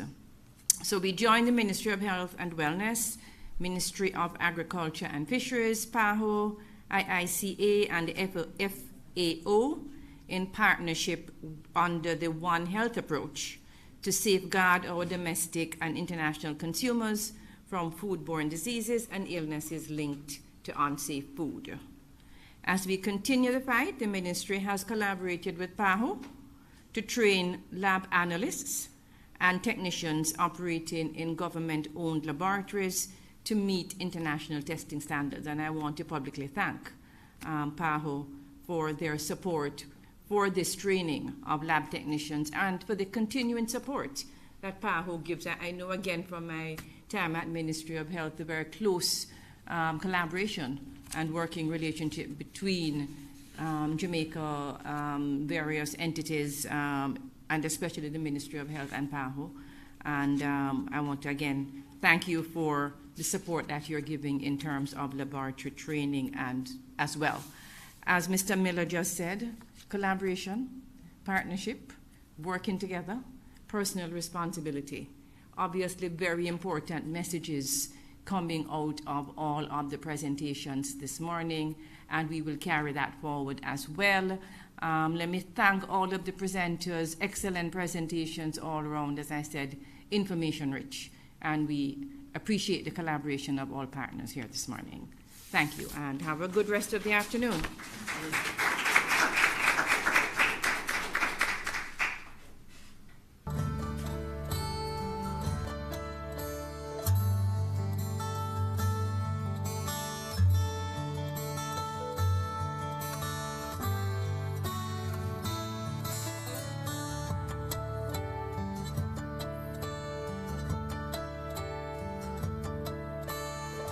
Have you ever thought about how important your job is? In fact, when you really stop to think about it, your job is one of the most important jobs there is because you help feed people around the world. Each piece of fruit and vegetable that you harvest or pack with your hands can travel thousands of miles to feed all kinds of people, men and women, children, the elderly, and families just like yours. What about your own family? You probably wash their fruits and vegetables, or make sure they wash them before they eat them. And there are probably many other things you do to protect your family and make sure what they eat is safe and good for them. In a similar way, you also play a part in helping to make sure the food you harvest is safe for millions of other people. Though you've never met most of them, you touch their lives every day. You could even say that their health and safety is influenced by how well you do your job. As you can see, your job is very important. Food experts recommend that we all eat at least 5 servings of fruits and vegetables every day to get the nutrition our bodies need to stay healthy. People seem to be listening to these important messages because they are eating more fresh fruits and vegetables than ever before. Increased consumption of fresh fruits and vegetables means that everyone involved in growing, harvesting, sorting, and packing produce is very important in assuring the safety of fresh fruits and vegetables. One way that fruits and vegetables can become unsafe is by carrying harmful germs. Although we can't see germs without a microscope, they are everywhere, even on us. Let's see how these microscopic germs can spread without anyone knowing it, even during harvest and packing. Suppose you get germs on your hands by doing some ordinary everyday thing, like going to the bathroom, or blowing your nose, or tying your shoes, or even picking something up off the floor. These germs or bacteria that are on your body, clothes, and hands can be transferred to fresh fruits and vegetables during harvesting and packing. As you can see, there are many different ways bacteria and other disease-causing organisms can move from place to place, causing fruits and vegetables to be contaminated. Contamination can occur when good hygienic practices are not followed during the harvesting and packing of fruits and vegetables. Showering daily, wearing clean clothes, and washing your hands often are examples of good hygienic practices. Practicing good personal hygiene is very important for your own health as well as for the safety of the fruits and vegetables you harvest and pack. Washing your hands can prevent you from getting sick. All right, ladies and gentlemen, I'm so sorry to have to cut it. I know it's very informative. We wanted to actually share with you something else, but this is quite as appropriate.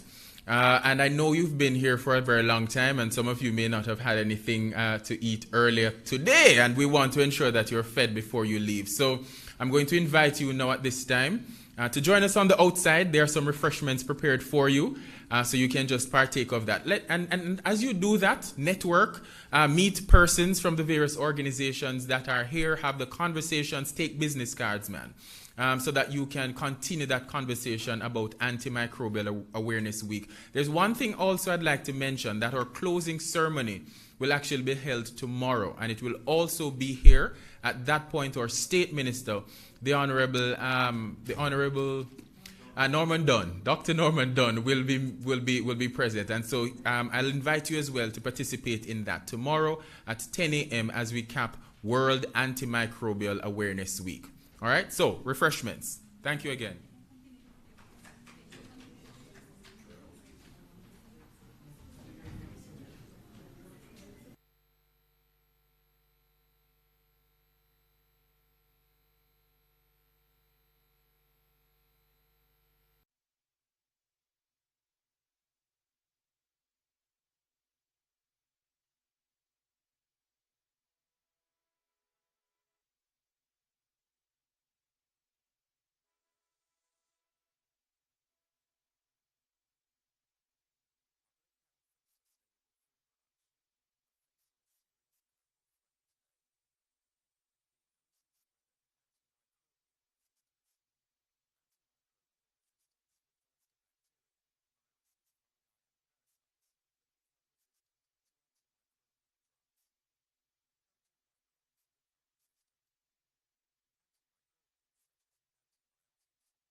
Overuse and misuse of antimicrobial drugs in humans and in agriculture speed up the development of antimicrobial resistance.